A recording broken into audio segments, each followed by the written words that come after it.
Et aujourd'hui, les pays africains prônent un nouvel ordre mondial à la conférence sur le financement du développement qui a eu lieu à Séville en Espagne au nom de l'Afrique. Le président sénégalais Bassirou Diomaye Faye a mis l'accent sur sur une gestion plus équitable de la dette et une justice fiscale internationale. Il demande ainsi des actions concrètes contre les déséquilibres mondiaux qui freinent le processus de développement des pays du Sud.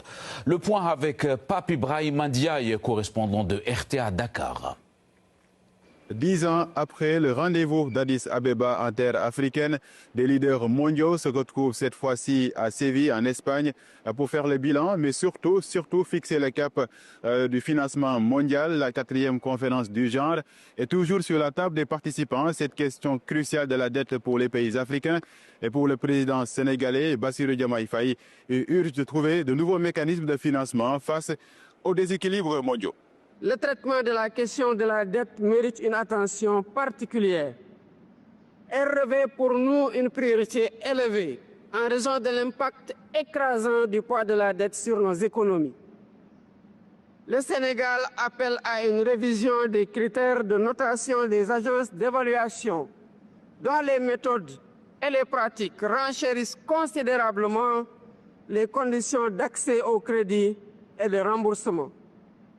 Il nous faut convenir de mécanismes de restructuration plus justes, plus diligentes et plus prévisibles, avec des clauses de suspension automatiques en cas de choc. Au-delà du poids de cette dette, le déficit annuel pour atteindre les objectifs de développement durable interroge les participants. Il est estimé ce déficit à 4 000 milliards de dollars d'après Antonio Guterres, secrétaire général des Nations Unies. Et c'est pourquoi, face à ce défi, il est urgent de réformer la gouvernance économique et mondiale selon les participants. Cette conférence n'est pas une affaire de charité. Il s'agit de rétablir la justice et de permettre à chacun de vivre dans la dignité. Cette conférence n'est pas une affaire d'argent. Il s'agit d'investir dans l'avenir que nous voulons construire ensemble. Il est impératif de poursuivre le travail de réforme de la fiscalité internationale pour lutter plus efficacement contre l'évasion fiscale et les flux financiers illicites, renforcer la transparence et s'assurer que l'impôt soit acquitté là où la richesse est créée, c'est-à-dire dans les pays où les compagnies mènent leurs activités et tirent leurs profits.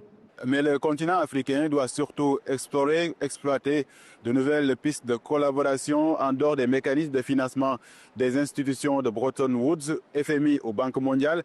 C'est la conviction, en tout cas, de Mamadou Lamine Faye, qui est sénégalais, expert de la finance internationale basé au Canada. Nous constatons des institutions financières nouvelles qui émergent et qui ont des propositions ou des propositions alléchantes et même très flexibles.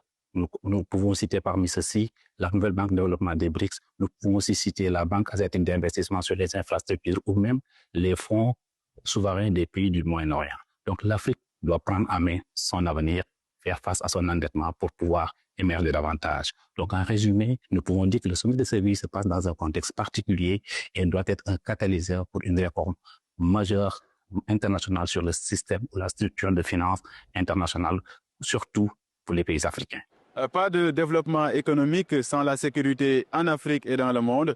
C'est le message délivré par le représentant de l'Alliance des États du Sahel qui a pris part également à cette rencontre internationale.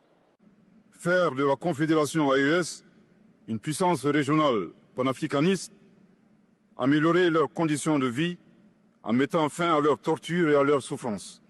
Ainsi, sous le leadership de nos chefs d'État, les forces de défense et de sécurité de nos 3 pays combattent courageusement et sans relâche ces forces criminelles et obscurantistes et nous sommes certains de triompher. À Séville, des leaders africains ont appelé à un nouvel ordre mondial pour atteindre les objectifs de développement durable pour l'intérêt du continent et du monde de façon générale. Ils saluent la volonté affichée lors de cette conférence internationale, mais réclament plus d'action, plus d'actes dans le but de préserver un développement équitable et inclusif.